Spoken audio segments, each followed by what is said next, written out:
വർഷങ്ങളുടെ പഴക്കമുള്ള ഒരു ആവശ്യമാണ് മാവൂരിൽ ഒരു ഫയർ സ്റ്റേഷൻ എന്നത്.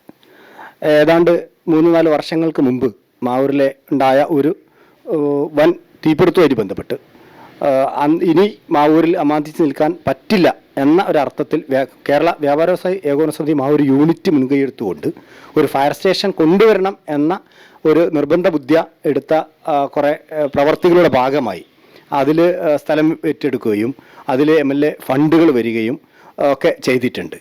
അതിൻ്റെ അനുബന്ധ പ്രാഥമിക സൗകര്യങ്ങളും അതിൻ്റെ പ്രവൃത്തിയിലാണെന്ന് അറിയുന്നു. ഇനിയും എന്നാലും വർഷങ്ങളായി അതിൻ്റെ പ്രവൃത്തി പൂർത്തീകരിക്കുന്നതിനും തുടങ്ങുന്നതിനും കാലതാമസം നേരിട്ടുകൊണ്ടിരിക്കുന്നു. എന്താണ് ഇത്തരത്തിൽ നീണ്ടുപോകാനുള്ള ഒരു സാഹചര്യം?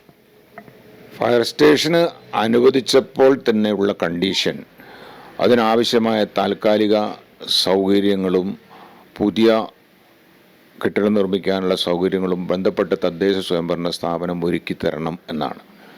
നേരത്തെ നെരിക്കുനിയിൽ ഞാൻ കൊടുവള്ളി പ്രതിനിധീകരിച്ചപ്പം ഫയർ സ്റ്റേഷൻ ആരംഭിക്കാൻ ഗവൺമെൻറ് തീരുമാനിച്ചപ്പം നെരിക്കുനി പഞ്ചായത്താണ് താൽക്കാലികമായി ഷെഡ് ഉൾപ്പെടെയുള്ള സംവിധാനങ്ങൾ അവരൊരുക്കി തന്നു.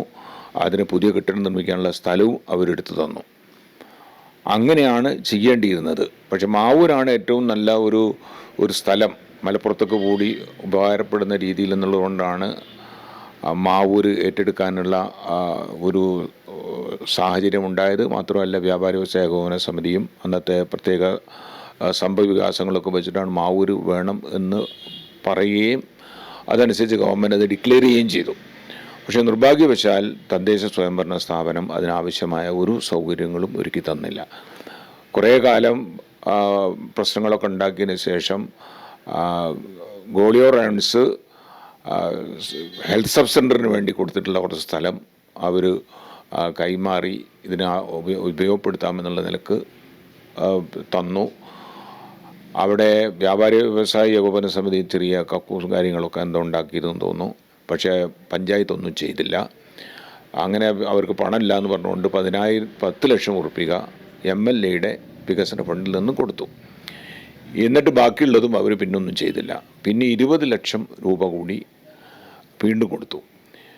പക്ഷേ അവരവിടെ വേസ്റ്റ് കൂട്ടിടാൻ അത് ഉപയോഗിച്ചു എന്നല്ലാതെ അതിൻ്റെ ഒരു തുടർ നടപടിയും അവരെടുത്തില്ല. അവിടെ എക്സൈസ് ഈ ഫയർഫോഴ്സിൽ ഉദ്യോഗസ്ഥന്മാർ വന്ന് പരിശോധിച്ചപ്പം വീണ്ടും വേണ്ട ചില കാര്യങ്ങൾ ഇലക്ട്രിഫിക്കേഷൻ ഉൾപ്പെടെ ചില കാര്യങ്ങളെ സംബന്ധിച്ച് അവർ സംസാരിച്ചിരുന്നു. എസ്റ്റിമേറ്റ് എടുത്ത് അവർ കയ്യിൽ വെച്ചതല്ലാതെ 4 മാസത്തോളം അത് അവർ ചെയ്തില്ല എന്ന് മാത്രമല്ല എന്നെ വിവരം അറിയിച്ചില്ല.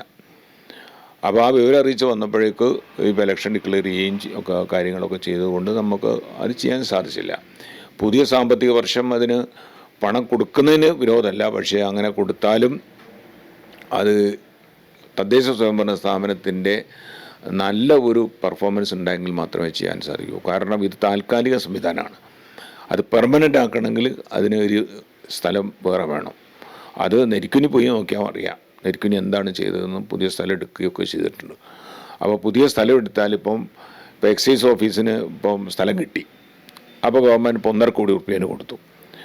അപ്പോൾ പുതിയ ബിൽഡിംഗ് ഉണ്ടാക്കണമെങ്കിൽ നമുക്കതിന് സ്ഥലം ലഭ്യമാവേണ്ടതുണ്ട്.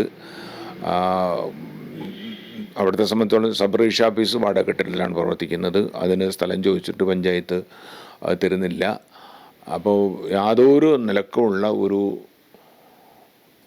സഹകരണവും ഇല്ലാത്തത് കൊണ്ടാണ് ഫയർ സ്റ്റേഷൻ ഇത്ര താമസിച്ചത്. ഇത് വളരെ നേരത്തെ വരേണ്ടതായിരുന്നു എന്നോ ബഡ്ജറ്റിൽ പ്രഖ്യാപിച്ചതാണ്. അപ്പോൾ ഇനി ഈ ബാക്കിയുള്ള വർക്കും കൂടി എടുത്ത് ഇടയ്ക്കിടയ്ക്ക് പിന്നെ ഫയർഫോഴ്സ് ഉദ്യോഗസ്ഥന്മാരവിടെ വന്ന് നോക്കുന്നുണ്ട് എന്തായെന്ന് നോക്കുന്നുണ്ട്. അപ്പോൾ ആ വർക്ക് തീരുന്നില്ല. ഒരു നടപടിയും ഗ്രാമപഞ്ചായത്തിൻ്റെ ഭാഗത്തുനിന്ന് ഉണ്ടായില്ല. വല്ല കാര്യവും ചെയ്തിട്ടുണ്ടെങ്കിൽ അവിടെ വ്യവസായ ഏകോപന സമിതിയുടെ മാവൂരാനാണ് ഇക്കാര്യം വിളിച്ചൊന്ന് അന്വേഷിക്കുകയും ചെയ്യുന്നത്. എപ്പോഴെങ്കിലും അദ്ദേഹമാണ് എന്താ കുറച്ച് പൈസനെങ്കിലും അവിടെ ചിലവാക്കിയത്. പഞ്ചായത്തിൻ്റെ ഭാഗത്തുനിന്ന് ഒരു സമീപനവും ഉണ്ടായിട്ടില്ല. അത് പ്രവൃത്തി പൂർത്തിയാക്കി തന്നാൽ നമുക്ക് ഗവൺമെൻറ്റിനോട് പറയാം ഇത് റെഡിയാണ് ഞങ്ങളുടെ കയ്യിൽ താൽക്കാലികം. പെർമനൻറ്റിനെ സംബന്ധിച്ച് പിന്നീട് ആലോചിക്കാം.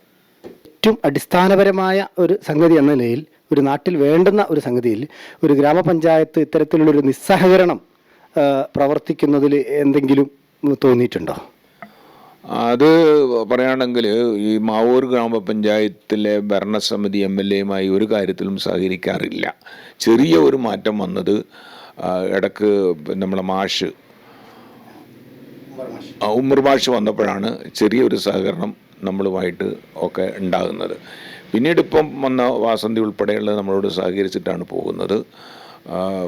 എങ്കിലും അവർക്ക് കൃത്യമായിട്ട് അവിടെ രാഷ്ട്രീയമായ എന്തോ ചില തടസ്സങ്ങൾ അവർക്കുണ്ട് MLAയുമായിട്ട് സഹകരിക്കാൻ എന്നാണ് ഞാൻ മനസ്സിലാക്കുന്നത്. ഇപ്പോൾ ഏറ്റവും അവസാനപരമായി ഇപ്പോൾ അവസാനത്തിൽ പറയുന്നതിന് പ്ലംബിങ്, ഇലക്ട്രിഫിക്കേഷൻ അതുപോലുള്ള സംഗതികൾക്കുള്ള തടസ്സമാണ്. അതിന് ഫണ്ടിൻ്റെ ഒരു പ്രശ്നം അവർ പറയുന്നു. അപ്പോൾ ഇത്തരം കാര്യത്തിലേക്ക് ഒരു ഫണ്ടിങ് കൊടുക്കുന്നതിൽ എന്തെങ്കിലും ഇപ്പം റെഡി ആയിട്ടുണ്ടോ, അല്ലെങ്കിൽ എന്തെങ്കിലും തടസ്സമുണ്ടോ, ആരെങ്കിലും അങ്ങനെ ഒരു ആവശ്യം അവരുടെ ഭാഗത്ത് നിന്ന് വന്നിട്ടുണ്ടോ? അവരുടെ ഭാഗത്തുനിന്ന് ഒരാവശ്യവും വന്നിട്ടില്ല. അവർ പിന്നെ ഇവരുടെ ഉദ്യോഗസ്ഥന്മാർ വന്നത് പരിശോധിച്ച് അവരോട് പറഞ്ഞിട്ട് ആ വിവരം പോലും നമ്മൾ അറിയിച്ചില്ല. നമ്മൾ പിന്നെ രണ്ടാമത് ഇങ്ങനെ ഒരു എസ്റ്റിമേറ്റ് അവർ പറഞ്ഞിട്ടുണ്ടെന്ന് അവിടെ പോയി അന്വേഷിച്ചു. മാവൂരാൻ തന്നെ അവിടെ പോയി അന്വേഷിച്ചപ്പോഴാണ് അത് അവിടെ വെച്ചേക്കാണ്, അവരും കൊണ്ട് അയച്ചിട്ടേ ഇല്ല. അങ്ങനെ അദ്ദേഹം പിന്നെ ബലപ്രയോഗം നടത്തിയിട്ടാണ് അത് നമുക്ക് കിട്ടിയത്. അപ്പോഴേക്ക് ഇലക്ഷൻ ഡിക്ലെയർ ചെയ്തു, നമുക്കത് കൊടുക്കാൻ പറ്റിയില്ല. ഇപ്പോൾ ഈ 4-ാം തീയതിക്ക് ശേഷം ആ കാര്യത്തെ സംബന്ധിച്ച് നമുക്ക് ആലോചിക്കാവുന്നതാണ്. ഒറ്റ കാര്യം കൂടി MLA തന്നെ സൂചിപ്പിച്ചു, അവിടെ ഇപ്പോൾ ഈ വേസ്റ്റ് കൂട്ടിയിടാൻ ഉപയോഗിച്ചു എന്ന്. തൊട്ടടുത്ത വെള്ളിപ്പറമ്പിൽ വലിയ ആനക്കൊഴിക്കരയിൽ വലിയൊരു തീപിടുത്തപ്പോൾ സംഭവിച്ചു, ഇതേ രീതിയിലുള്ള വേസ്റ്റ് കൂട്ടിയിട്ട പ്രദേശത്ത്. അത് ഈ ഫയർ സർവീസിൻ്റെ പിന്നെ അനുബന്ധ സൗകര്യങ്ങൾക്ക് പോലും അങ്ങനെ ഒരു സംഭവം ഉണ്ടായാൽ, ഗുരുതരമായ ഒരു അപകടാവസ്ഥ വന്നാൽ അത് എത്രത്തോളം ബാധിക്കുമെന്ന് പിന്നെ ഏതെങ്കിലും തരത്തിൽ ആരെങ്കിലും ശ്രദ്ധയിൽപ്പെടുത്തിയിട്ടുണ്ടോ? അവർക്ക് ഫയർ സ്റ്റേഷൻ വരുന്നതിനേക്കാൾ അവർക്ക് അവരുടെ വേസ്റ്റ് ഡംപ് ചെയ്യാൻ ആണ് അവർക്ക് സൗകര്യം വേണ്ട. അതുകൊണ്ടാണ് അവർ ഇതുവരെ ഈ കാര്യത്തിൽ ഒരു താല്പര്യം എടുക്കാതിരുന്നതെന്നാണ് ഞാൻ മനസ്സിലാക്കുന്നത്. Gulf media studio audio, video editing, still photography, ആധുനിക സംവിധാനത്തോടെ സൗണ്ട് ഡബ്ബിംഗ് സംവിധാനം, Dolby Atmos, 7.1, 5.1 mixing. Gulf media studio Mavoor Kattangal റോഡിൽ. ഗൾഫ് മീഡിയ സ്റ്റുഡിയോ പോസ്റ്റ് ഓഫീസിന് മുൻവശം, കാട്ടാങ്ങൽ റോഡ്, മാവൂർ. മൊബൈൽ 8921716618.